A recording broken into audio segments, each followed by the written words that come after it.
Hello friend, मैं प्रकाश बर्नवाल आपका स्वागत करता हूं आपके ऑनलाइन शिक्षण प्लेटफॉर्म पर, जहां पे हम लोग शिक्षा लेते हैं।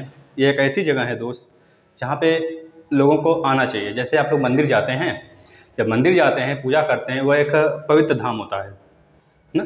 चप्पल उतारते हैं फिर चले जाते हैं पूजा करने। इसी तरह यह भी एक स्टडी प्लेटफॉर्म है। अगर आप लोग कोई बुक पढ़ते हैं तो या फिर पैर से छू जाती है, अब लोग पैर छूते हैं ना, इधर यहाँ आने से पहले अपने शिक्षक को नहीं तो अपने कह लीजिए भगवान को प्रार्थना कर लिया करिए कि हम एक अच्छा काम करने जा रहे हैं, है ना। चलिए, तो हम लोग डीएलएड में बहुत सारे सिलेबस, लगभग सिलेबस खत्म हो चुका है आपका। आज 18वां चैप्टर, 18वें चैप्टर में हम लोग बात करने वाले हैं चतुर्भुज। जो लोग, पहली बात ये सुन लीजिए, क्यों आप लोग वीडियो नहीं देख रहे हैं। अगर वीडियो नहीं देख रहे हैं तो बाद में शिकायत आती है कि आप अच्छे से नहीं पढ़ाए, या फिर बच्चे कुछ शिकायत करने लगते हैं। बहुत सारे बच्चे होते हैं कि बोलते हैं सर आपकी वीडियो है, क्वालिटी तो अच्छी है, लेकिन हम पढ़ना नहीं चाहते। ये सब बातें बकवास की बातें हैं, ये सब नहीं करनी है हमको सीधे पढ़ना है, ठीक है। वह चीज़ पढ़ाया जा रहा है इस प्लेटफॉर्म पे, जो चीज़ आप लोग पढ़ते हैं, ठीक है, जो आपके सिलेबस में पूरा है। जितने भी सिलेबस में है, लगभग सिलेबस आपका ख़त्म हो चुका है। आज 18वां चैप्टर हम लोग स्टार्ट करेंगे, इकाई 18, जिसमें चतुर्भुज का अर्थ, कोई चतुर्भुज है, चार भुजाओं से घिरे हुए भाग को चतुर्भुज कहते हैं। और उसकी संलग्न भुजाएं क्या होती हैं, उसके विकर्ण कितने होते हैं, किसी भी चतुर्भुज के कितने विकर्ण होते हैं, और उनके विकर्ण का नाम अभी हम लोग डिनोट करके अच्छे से समझते हैं सब। और उसके बाद सम्मुख भुजाएं कितनी होती हैं, उसके बाद सम्मुख तथा बाह्य कोण कौन होते हैं, किसे कहते हैं, इसके बारे में बस एक समझ इसमें बनाना है।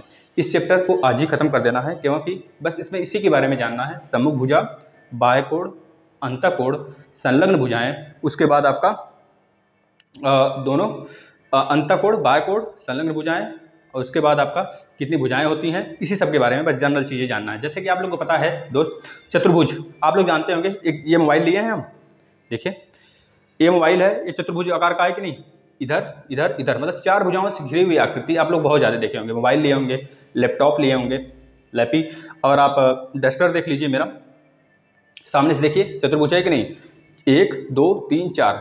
चतुर्भुज मतलब एक वर्ग भी हो सकता है और आपका आयत भी हो सकता है। आयत का मतलब जिसकी दो भुजाएं बराबर होती हैं, आमने सामने की। जैसे इसमें देखिए आमने सामने की भुजा, यह ऊपर नीचे का और इधर इधर का, यह बराबर है, इसे बोलेंगे हम लोग आयत। लेकिन एक वर्ग होता है, जैसे माचिस का डब्बा ले लीजिए, वो भी एक आयत का ही रूप है। लेकिन अगर आप कोई ऐसा डब्बा सोचिए जो कि आयत का न रूप लेकर वह वर्ग हो, जिसकी चारों भुजाएं बराबर हों।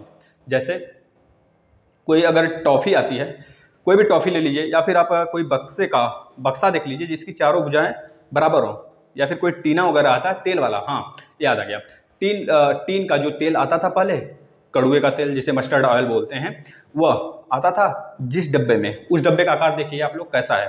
या फिर एक दो बुक आता है जैसे डिक्शनरी, तो उसका आकार देखिए, उसकी चारों भुजाएं बराबर होती हैं। चारों भुजाएं मतलब इधर सामने का और दो इस सामने का, फ्रंट का, दोनों बराबर होती हैं, चारों भुजाएं बराबर होती हैं। जिसकी चारों भुजाएं बराबर हैं उसे वर्ग बोलते हैं, जिसकी दो भुजाएं आमने सामने की बराबर होती हैं, जैसे डस्टर है मेरा। तो इस तरह इसको क्या बोलेंगे, आयत बोलेंगे। तो आप लोग तो इससे परिचित होंगे आयत और वर्ग से। बस हम यहाँ पे क्या क्या सीखेंगे, ध्यान से आप लोग देखेंगे। जैसे कि अगर हम बोलें आप अगर तीन भुजाएं से घिरी हुई आकृति हैं, तीन भुजाओं से, उसे त्रिभुज बोलेंगे।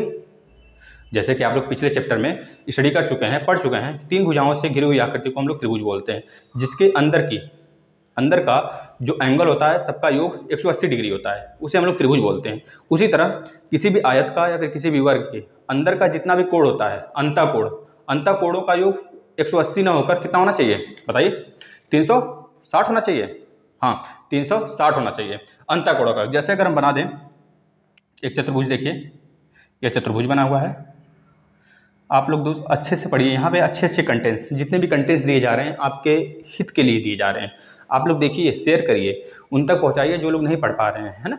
उनको बोलिए पढ़िए, जागिए, ठीक है। सारे सिलेबस आपके ख़त्म होने को हैं, लेकिन आप लोग वीडियो नहीं देख रहे हैं, ठीक है। देखिए यहाँ पे यह वाला भुजा और यह वाली भुजा, इसे बोलते हैं हम लोग आमने सामने भुजा। जैसे यह भुजा हो गया, इस भुजा के सामने है, और यह भुजा इस भुजा के सामने है, तो ये दोनों भुजाएं बराबर होती हैं। आयत है, ध्यान देंगे, आयत, ठीक है। आयत में भुजाएं कितनी होती हैं बोल देंगे आप? भुजाएं 4 होती हैं, 1 2 3 4। अगर पूछा जाता है विकर्ण क्या होता है तो विकर्ण बता देंगे आप। एक विकर्ण, विकर्ण क्या होता है इसके बारे में भी बताते हैं। और ये 2 विकर्ण, 2 विकर्ण होते हैं। अभी सब बताते हैं, आप लोग ध्यान से बस देखते रहिए, ठीक है।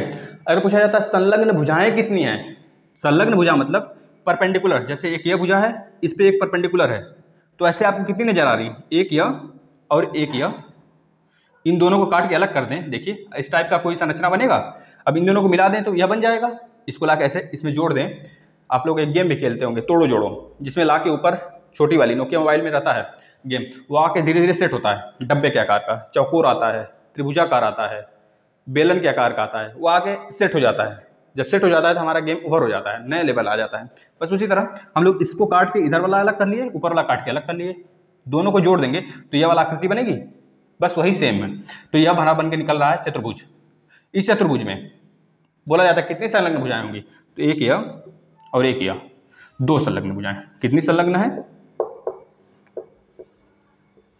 2 भुजा संलग्न है, ठीक है, संलग्न भुजाएं। इसके बाद अगर पूछा जाता है आपका अंतःकोण, अंतःकोण कितने हैं, तो अंतःकोण ध्यान दीजिए, अंतःकोण एक यह हो गया, एक यह हो गया, यह हो गया, यह हो गया। अंतःकोणों की संख्या कितनी है, 4 है। तो आप तुरंत लिख देंगे अंतःकोण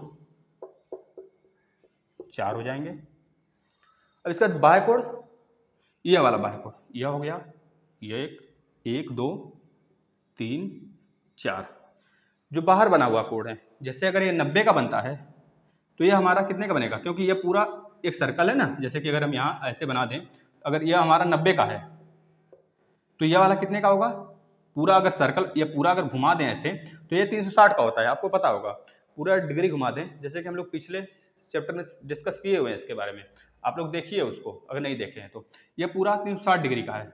अब इसमें अगर यह अंदर का 90 का होता है तो बाहर का 270 का ही तो होगा, बाहर 270 होगा, मतलब कि बाहर कोण 270। अगर ये 40 का है, अंदर का 40 का है तो बाहर 320 का होगा। अगर अंदर 180 है, 180 तो जनरली नहीं होगा, क्योंकि आमने सामने की जो कोण होते हैं, आमने सामने का जो कोण होता है उन दोनों का योग 180 होता है, ठीक है। और इस तरह इसमें भी आमने सामने के कोण 180 हो गए।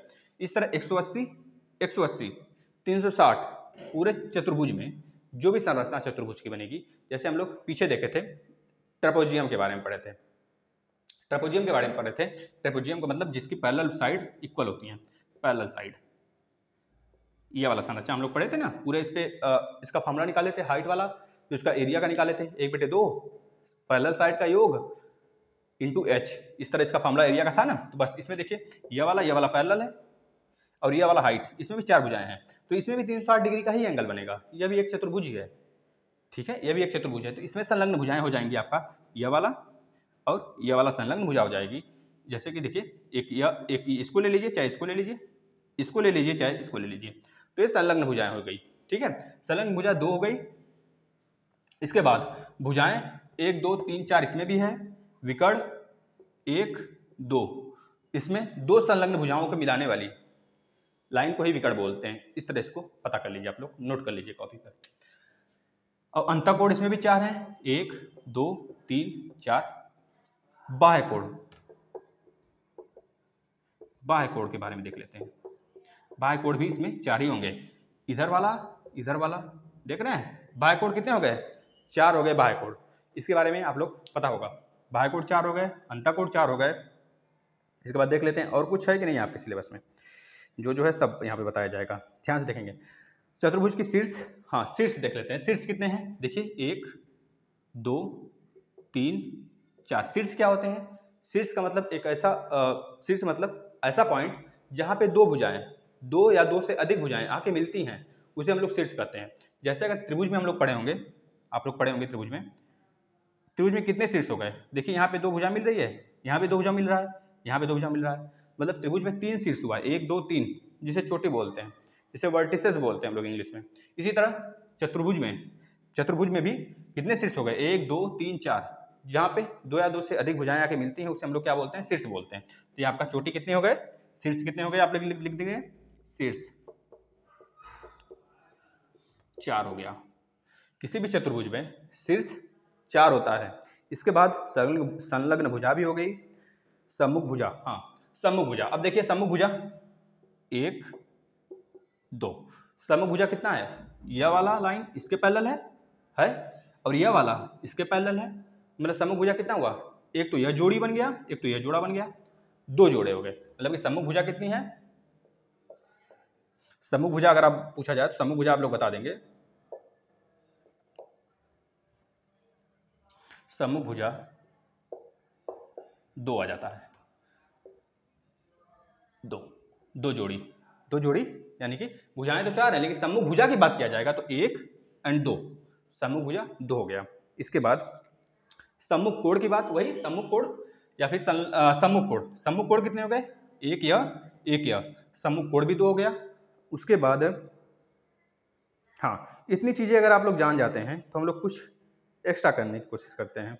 चलिए अभी क्वेश्चन के माध्यम से हम लोग फिर से इसी को रिवीजन करते हैं। अगर आप लोग को ये पूरी चीज़ें समझ में आ गई हों तो हमारे साथ रिवीजन के लिए तैयार हो जाइए। अब हम एक आकृति बनाते हैं, ध्यान से देखेंगे। एक आकृति बनाते हैं, ट्रेपेजियम ही है, ठीक है। एक चतुर्भुज ही होता है ट्रेपेजियम, ABC and D। ये एक आकृति बनी, इसमें पूछा जा रहा है कितनी भुजाएं हैं, तो बताएंगे 1 2 3 4 भुजाएं हैं। पहला क्वेश्चन यह पूछा गया है। दूसरा क्वेश्चन यह पूछा गया है कितने अंतःकोण हैं, तो अंतःकोण कितने हैं, 1 2 3 4, 4 अंतःकोण हुए, 4 अंतःकोण हुए ना, तो 4 अंतःकोण हो गए। इसके बाद पूछा गया है मुख्य कोणों के कितने युग्म हैं, मुख्य कोण, जो मुख्य कोण है उनके कितने जोड़े हैं, तो बताएंगे ना कितने जोड़े हैं, 1 जोड़ा 2 जोड़ा। तो मुख्य कोणों के कितने युग्म हैं, 2 जोड़े हैं, ठीक है, 2 युग्म हैं। क्योंकि उनको पता है सामने का एंगल मिला के 180 होना चाहिए, यह भी 180 होना चाहिए। तो मुख्य कोणों का जो जोड़ा बनता है 180 के कंपेयर में बनता है, योग उसका 180 आना चाहिए, तो हो गया 180, मतलब कि 2 जोड़े हो गए, ठीक है। इसके बाद संलग्न भुजा के कितने जोड़े हैं, संलग्न भुजा 1 हो गया, 1 इधर हो गया। अभी जैसे नेक्स्ट जो हम लोग पढ़े थे पिछला फिगर में, उसी तरह यहाँ पे देख रहे हैं ना, एक यह हो गया, एक यह हो गया, या फिर इसको ले लीजिए या फिर इसको ले लीजिए, मतलब इसको लीजिए साथ में और इसको लीजिए साथ में, या फिर इसको और इस वाले को साथ में लीजिए, मतलब ABD को लीजिए या फिर ACD को लीजिए। एक यह जोड़ा बन सकता है, एक या फिर क्या बन सकता है, BAC बन सकता है, BDC बन सकता है ना। तो इस तरह आप लोग ले सकते हैं। तो कितने जोड़े हो गए संलग्न भुजा के, 2 जोड़े हो गए, ध्यान से, जहाँ पे 2 भुजाएं आके मिलते हैं, है ना, तो 2 जोड़े हो गए। इसके बाद विकर्ण कितने हैं, तो 1 विकर्ण 2 विकर्ण, विकर्ण भी 2 हो गए। विकर्ण किसे कहते हैं, जहाँ पे संलग्न भुजाएं मिलते हैं उनको मिलाने वाली, 2 संलग्न भुजा के शीर्षों को मिलाने वाले लाइन को हम लोग क्या बोलते हैं, विकर्ण बोलते हैं। इसको आप लोग याद रखेंगे। अब शीर्ष कितने हैं, 1 शीर्ष 2 3 4, जहाँ पे 2 या 2 से अधिक लाइनें आके मिलती हैं उसे हम लोग शीर्ष बोलते हैं, ठीक है, उसे शीर्ष मान लेते हैं, ठीक है। बस यही था आपके पूरे सिलेबस में। अगर इतनी बातें जान गए हैं तो एक फार्मूला बताते हैं, इसको नोट कर लीजिएगा, एक्स्ट्रा फैक्ट ही समझिएगा इसे, एक्स्ट्रा नॉलेज। जैसे कि अगर कभी हमको इंटरनल, अब देखिएगा पहले एक और चीज़ देख लीजिए, ये 4 भुजा हो गया तो इसे चतुर्भुज बोल दिए। अगर आप माचिस की तीली ले लेते हैं 4 या 5, 4 ले लीजिए, 4 से ज़्यादा ही लेना है क्योंकि 4 चतुर्भुज से ज़्यादा बनेगा। अगर त्रिभुज बनाना है तो 3 माचिस की तीली लेंगे तो उसे त्रिभुज की आकृति बोली जाएगी। अगर 4 भुजा वाला भुजा कोई बनाना है, जैसे कि बुक हो गया आपका, कोई आपका मोबाइल ही हो गया, मान लीजिए डस्टर हो गया, तो ऐसे आकृति 4 भुजा वाली आकृति बनाने के लिए हमको 4 माचिस की तीलियों की आवश्यकता होगी, 4, तो वो बनेगा चतुर्भुज आकृति। अगर 5 माचिस की तीली ले लेते हैं तो उसे बोलते हैं पंचभुज। क्या बोलेंगे, 1 2 3 4 और 5, इसे पंचभुज बोलते हैं। देखिए ये पंचभुज आकृति का है। लेकिन अगर यहीं पे तनी से खुला रह जाए, थोड़ा सा खुला रह जाए, अगर बंद आकृति ना हो तो ये पंचभुज नहीं कहलाएगा, ठीक है, पंचभुज नहीं कहलाएगा। अगर यहीं पे हम लोग खुला रख दें इसे, इसको हम लोग आगे बढ़ा दें तो ये पंचभुज नहीं होगा, सॉरी चतुर्भुज नहीं होगा, ठीक है। उसका बंद होना कंपलसरी है, बंद होना जरूरी है, इसमें से बंद करना करेंगे तभी जाकर पंचभुज आकृति होगा। खटभुज मतलब कि 6 माचिस की तीली लेनी पड़ेगी, देखिए 6 लेनी पड़ेगी ना। ये हो गया आपका खटभुज। ठीक है, 1 2 3 4 5 6, 6 भुजाओं से बनी हुई आकृति को हम लोग खटभुज के नाम से जानते हैं। इस तरह अष्टभुज होता है, 8 भुजाओं से बने हुए कोण को हम लोग अष्टभुज कहते हैं।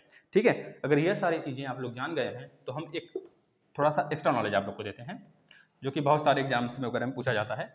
देखिए, अगर कभी भुजा दे दे और आपसे पूछे कि यह बताइए कि इसके अंतर एंगल कितना हो सकता है, या फिर एंगल दे दे और पूछे भुजा कितना हो सकता है, तो ध्यान रखिएगा 2n माइनस 4 इंटू 180, रुकिएगा 90 इंटू 90 बराबर क्या निकलता है। अगर हमको भुजा अगर एंगल निकालना है, इस 4 भुजा में कितने डिग्री का एंगल मैक्सिमम बन सकता है, तो भुजा का n का मतलब कितना हो गया, 4 हो गया। इससे इस फार्मूले से हम लोग निकाल सकते हैं अंत कोण कितने डिग्री के मैक्सिमम बन सकते हैं। ठीक है, 360 आना चाहिए। देखिए n बराबर अगर 4 रखते हैं तो 4 दूनी 8, 8 माइनस 4, n 4 भुजा है, n बराबर भुजा 2n माइनस 4 गुणे 90। अगर अंत कोण का अगर वैल्यू पूछता है, बताइए अंत कोण इसमें 4 भुजा वाले में अंत कोण कितना मैक्सिमम अंत कोण में जो एंगल बनता है वो कितने का बनता है, मैक्सिमम एंगल अंत कोण का कितना होगा, तो 360 ही तो होगा, हमको पता है। तो इस फार्मूले को भी प्रूफ होना चाहिए, इस फार्मूले से भी प्रूफ होना चाहिए। यह फार्मूला अंत कोण निकालने वाला ही है। अगर 5 भुजा दे दिया, अब पूछ दिया पंचभुजा में अंत कोण का एंगल बताइए, तो n बराबर 5 हो जाएगा इस फार्मूला के लिए। अगर पूछ देता है 6 भुजा देकर अंत कोण का मैक्सिमम वैल्यू बताइए, तो आप लोग n के बराबर 6 रख देंगे। यहाँ पे n बराबर 4 रखेंगे, 8 माइनस 4 इंटू 90, 8 माइनस 4 मतलब 4 गुणे 90 बराबर 4 9 36, मतलब 360 डिग्री एंगल बन रहा है इसमें। 180 सामने का, 180 सामने का, 360 हो गया। अगर इसी जगह पंचभुज हो, ठीक है, 1 2 3 4 5 भुजा है, मान लीजिए 5 भुजा, और भुजा का कंडीशन भी है रेगुलर होना चाहिए। भुजा कैसा होना चाहिए, रेगुलरली भुजा होना चाहिए। अगर रेगुलर का मतलब सारी भुजाओं का जो साइड है भुजा है वो किसी भी पैटर्न का, चतुर्भुज है तो चतुर्भुज का, पंचभुज है तो पंचभुज का जो भुजा है वो इक्वल होना चाहिए, सारे साइड इक्वल होने चाहिए। यह इसका क्या है, कंडीशन है। इस कंडीशन को जब फॉलो करेगा तभी यह फार्मूला लागू होगा, वरना नहीं लागू होगा। ठीक है, क्योंकि ऐसे क्वेश्चन जो आते हैं रेगुलर बेसिस पे आते हैं, आपके रेगुलर पैमाना पे आते हैं, क्लियर रेगुलर फिगर पे आते हैं, चाहे चतुर्भुज हो, चाहे आपका पंचभुज हो, चाहे खटभुज हो, चाहे अष्टभुज हो। ठीक है, तो हम लोग पंचभुज का निकाल के एक बार चेक करते हैं, देखते हैं पंचभुजा में कितने का बनता है, कितने डिग्री का एंगल बनता है। ठीक है, तो 2 गुणे 5 माइनस 4 गुणे 90, 2 पचे 10, 10 माइनस 4 गुणे 90, 10 में से 4 गया 6 गुणे 90, 6 9 54, 540 डिग्री का एंगल बनेगा।